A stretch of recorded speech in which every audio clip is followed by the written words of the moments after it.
비례대표에 의해서 남양주 을 지역구에서 재선에 성공한 분이십니다. 더불어민주당 김병주 의원 모셨습니다. 어서 오십시오. 네, 안녕하세요. 축하드립니다. 아유, 감사합니다.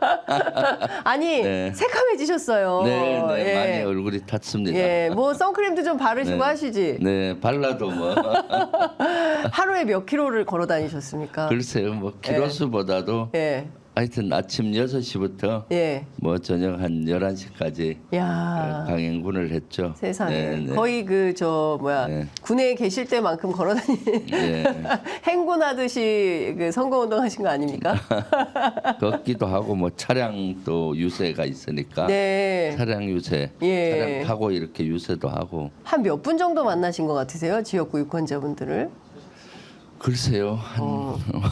셀 수 없을 네, 만큼 예. 많이 악수도 하시고. 네, 네. 네. 셀 수 없이 했지만은 실제 저하고 개인적인 커넥션이 되는 분들은 네. 한 10,000명 만 명. 네까지는 개인적으로 예. 카톡방을 개설을 해서 와. 개인 카톡방을 운영할 정도로 세상에. 작년 5월부터 네. 집중적으로 이렇게 맨투맨식으로 많이 했었죠. 네. 세상에. 그야말로 조직, 네, 네, 네. 조직을 하시느라고. 10,000명 분들이 예. 사실 큰 역할을 했습니다. 아, 그 10,000명이 선거운동 캠페인을 다 같이 해주신. 뭐 저는 했다고 봅니다. 저하고 제가 해서 네. 그리고 나중에는 이제 그 당원하고 또 권리당원 이런 분들까지 전부 네. 원래 처음에는 경선 과정에서 나누어져 있었잖아요. 네네네. 그래서 그런 분까지 아. 포함하면 한 15,000명 정도 분들이 네. 뭐 선거 나는 김병주다라는 생각으로 선거운동을 해주시니까 네. 가족분들만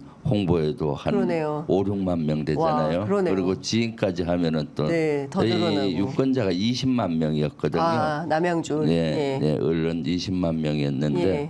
그런 핵심 분들이 큰 역할을 저는 선거운동에 했다고 봅니다. 사실 비례대표하고 지역구하고는 완전히 다르지 않습니까? 네. 이번에 보니까 의원님하고 이수진 의원님하고 전용기 의원 세 분이 이제 지역구에서 살아온 네, 케이스더라고요. 네. 나머지 분들은 다 어렵게 네. 됐어요. 예. 원래 비례대표 의원이 지역에 가서 네. 생존할 확률이 10에서 15%라고 하더라고요. 아. 제가 작년에 내려갈 예, 때도 예. 그만큼 15%. 어려운 거죠. 왜냐하면은 지역에 기반들이 없고 또 비례대표에 대해서는 당에서 그렇게 한번 특혜를 받았다고 생각을 하기 때문에 다시 뭐 어떤 전략 공천을 준다든가 좀 배려하지는 않아요. 본인이 돌파해야 되는 건데 네. 지금 같은 경우는 우리 민주당이 지난번 21대도 180석 가까이 하다 보니까 갈 데가 사실 없습니다.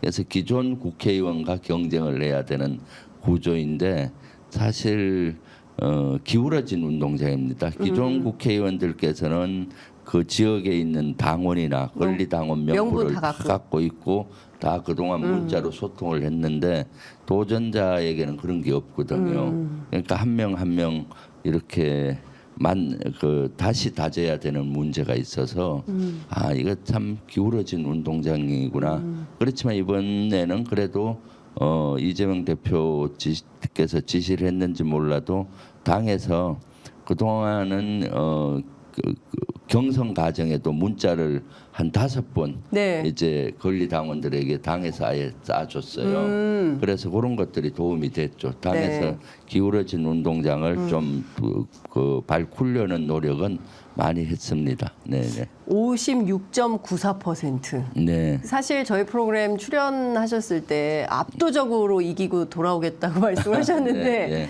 사실 국민의힘 곽관영 후보가 40.81 네. 사실상 압도적으로 당선됐다라고 과반을 넘긴 거니까요. 네. 사실 과반을 넘기지 못하고 당선된 분들도 있거든요. 그러니까 네. 그런 측면에서 보면 정말 압도적 당선이라고 볼 수 있는데 네. 지난 선거 과정에서 확인한 민심 어떤 거였습니까?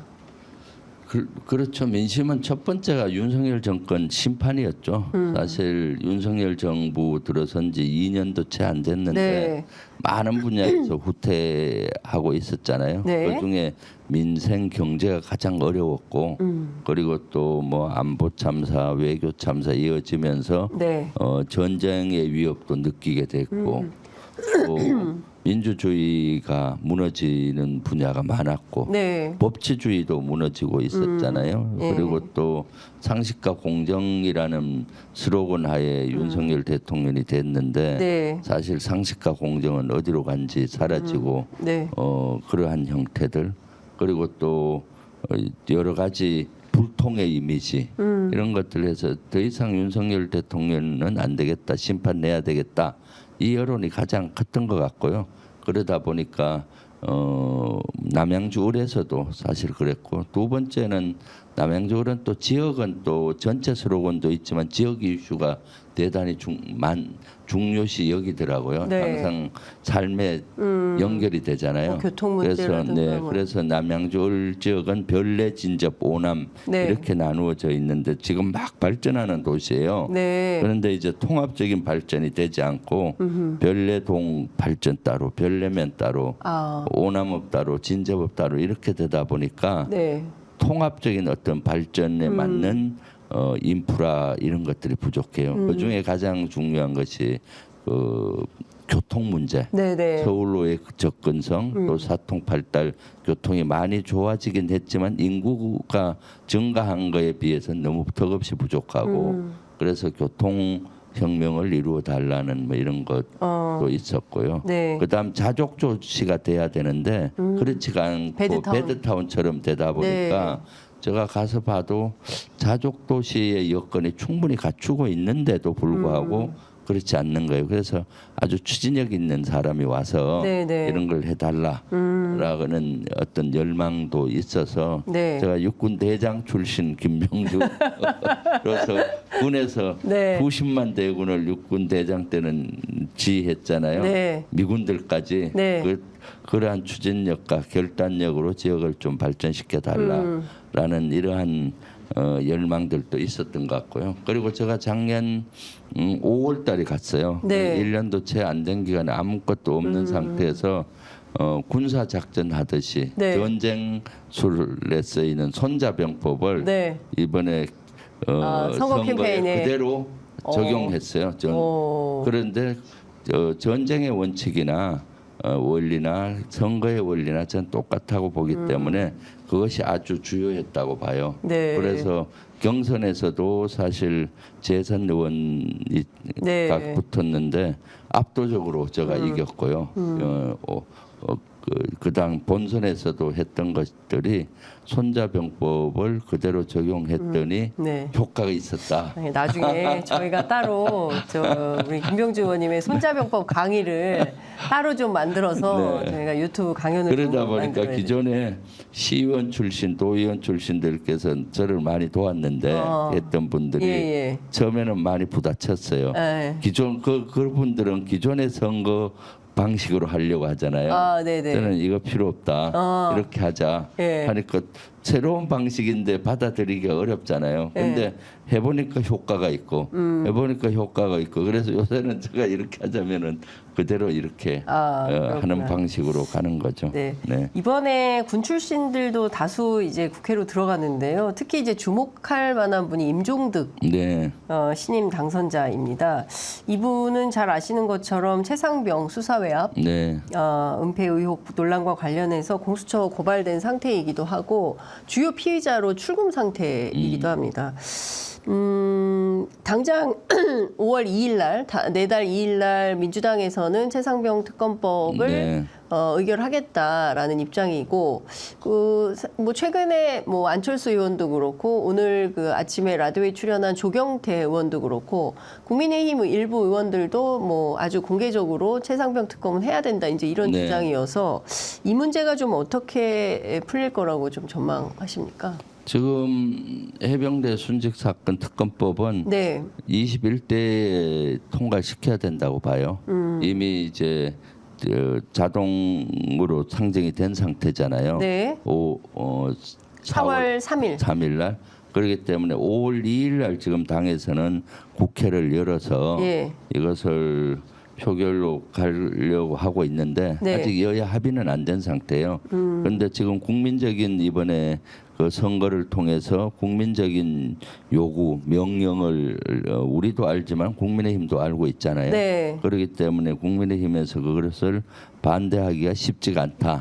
그래서 일단 국회 통과는 문제가 없을 것 같은데 네. 과연 대통령이 그것을 거부권을 행사할 것이냐 말 것이냐라는 관점이잖아요. 그리고 네. 거부권을 행사하면은 다시 국회로 돌아와서 재보위에 예. 대해서 재의결을 할 것이냐 어떻게 네. 될 것이냐 가장 관건인데 지금 국민적인 이런 이번 총선에 나타난 민심을 국민의힘이나 대통령이 잘 읽고 네. 이것은 꼭 가야 된다고 생각을 해요. 그러기 때문에 여기에 이제 우리 당에서는 총력 네. 총력을 기울여서 하려고 합니다. 이따 10시 반에도 여기에 관련해서 네. 우리 박주민 수석 부대표하고 저하고 네. 여러 명이 또 기자회견을 촉구하는 기자회견을 할 예정입니다. 그러니까 네. 저 특검을 빨리 수용하라는 네, 이 내용의 네, 예.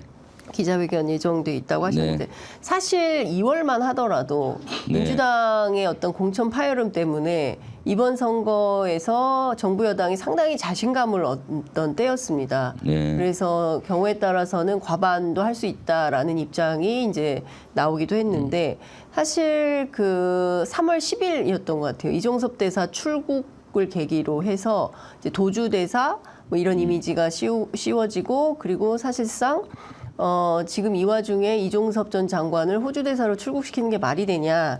이게 사실은 선거의 어떤 방향을 바꾼 중요한 사건 아니었냐라는 분석이 있는데요. 그 점에서는 어떻게 보세요? 저도 그 사건이 네.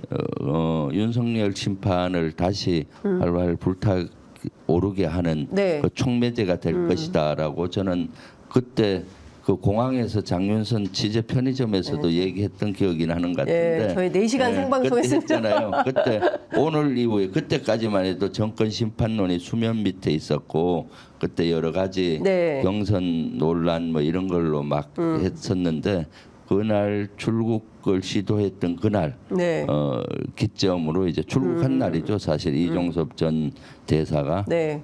그 이후로 정권 심판론이 급속히 이제 부상이 되면서 그동안 기억에서 좀 가물가물하던 여러 가지가 있잖아요. 네, 그렇죠. 뭐 디올백 문제든 양평 고속도로든 뭐 여러 가지 특검법 또 이태원 참사 특별법 또는 여러 가지 네, 그런 주가 조작. 것들이 이런 것들이 이제 수면 위에 다시 기억 속에 올라오면서 더 이상 안 되겠다. 네, 네. 이번에 심판해야 되겠다 여론들이 불같이 일어났다고 저는 보여져요. 예컨대 대통령이 어떻게 할까요? 거부권을 또 행사할까요?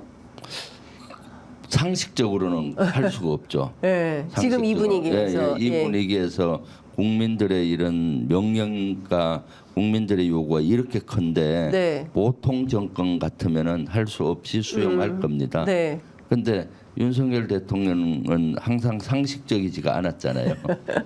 아는 면이 많았지 않습니까? 예. 상식적 판단이 없었죠. 그리고 네. 또 이것은 바로 본인이 그 여러 가지 법을 위배했다면은 네. 이것은 진짜 탄핵으로도 갈 수 있는 위배하면은 이러한 그 촉매제가 될 수 네, 있고 네. 그렇기 때문에 글쎄요 저는 거부권을 행사하는 쪽으로 조금 무게를 두고 있어요.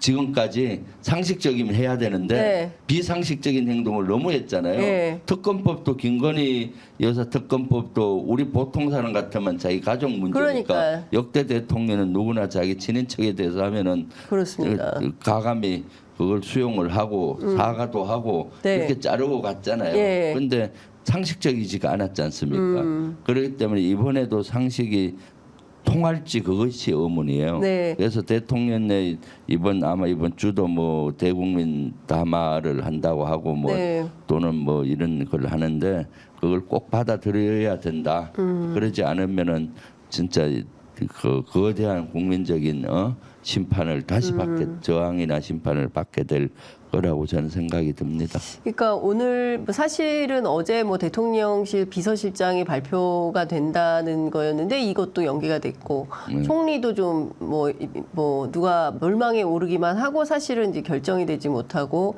아마도 이번 주 초까지 계속 이어질 것 같다라는 전망이 나오고 있는데 그 형식도 국무회의 모두 발언 또는 또 대국민 담화 아니고 국무회의 모두 발언으로 그냥 할 것 같아요. 기자회견 그래요? 없이. 기자회견 없이. 예. 그럼 뭐 또 그러니까 지금 사실 이 정도 참패했으면 대통령이 좀 직접 국민 앞에 서서 대국민 담화를 하든 기자회견을 하든 뭐 해야 되는 거 아닌가요? 네, 아직 저는 윤석열 대통령과 대통령실이 네. 정신을 못 차렸다고 봐요. 아직 정신 못 차렸다. 네, 지난번에 사실 강서구청장 선거할 때 예. 국민들께서 경고장을 날렸잖아요. 예. 해초리를 들어서 한 차례 가볍게 쳤잖아요.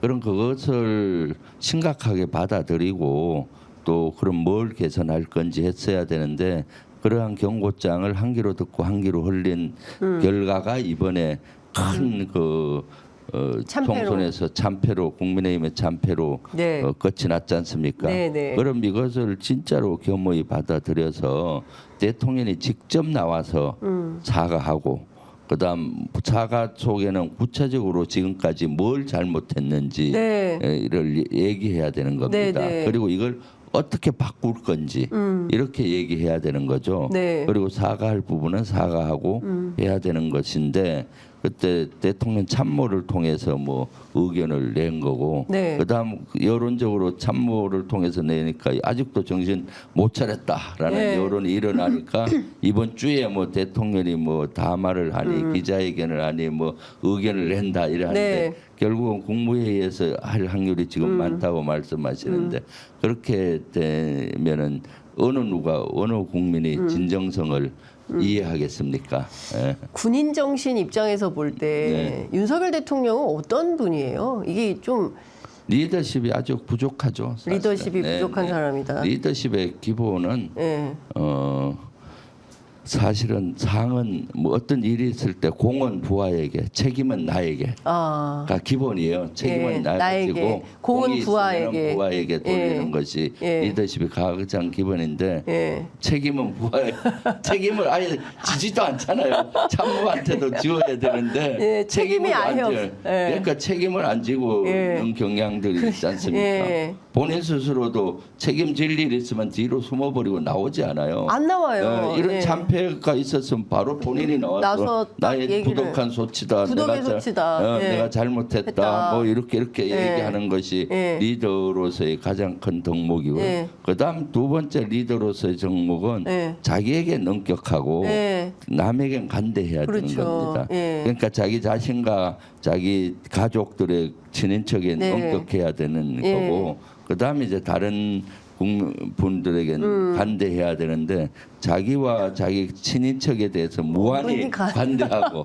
야당 대표라든가 그러니까요. 정적에게는 무자비하잖아요. 무자비하죠. 예. 그리고 이제 또 대통령은 사실 되는 순간에 국민의 대통령이잖아요. 맞습니다. 예. 대통령의 덕목은 통합과 포용입니다. 예. 우리 예. 대한민국을 하나로 단결시키는 이것이 가장 중요합니다.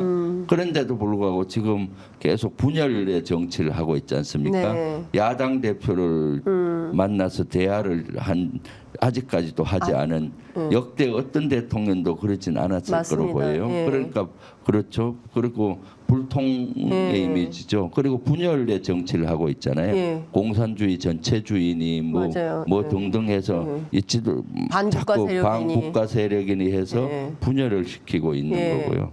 그리고 그러한 것들이 리더로서의 자질에 의심이 가는 거죠.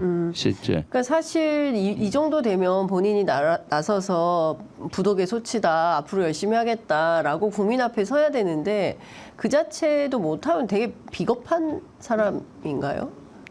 아니 리더로서의 자질이 부족한 거죠. 네. 사실은 근데 진짜 그것은 이 정도는 리더로서 정말 네, 대통령으로서의 자질이 네. 저는 이런 태도는 아주 부족하다고 저 개인적으로는 생각을 해요. 리더는 항상 참 이런 어려울 때 앞장서야 되는 네. 거고 네. 이럴 때 뒤에 숨어버리고 책임질 때 그러니까요. 그럼 자기 참모들이라도 책임을 져야 되는데 뭐 그 참모들을 다 일일이 다 줄줄이 사의 표명하지 않았습니까? 총리부터 시작해서 아직 뭐 수용은 또 안 했어요. 안 했으니까. 아니 거기다 또 안보실은 네. 제외예요. 네. 또 안보실 제외, 정책실 제외. 네. 또 정책실은 또 세모, 안보실은 확실히 제외. 네. 저는 이런 뭐 전원 사의 표명했는데 뭐 딱 당구장 표시하고 안보실 제외, 정책실 제외 이런 또 하는 건 또 처음 봅니다. 그리고 예. 대통령은 결심하는 시점도 중요해요. 예. 어떠한 것들 국민적인 목소리에 귀를 기울이고 네. 국민들이 원하면 거기에 따라서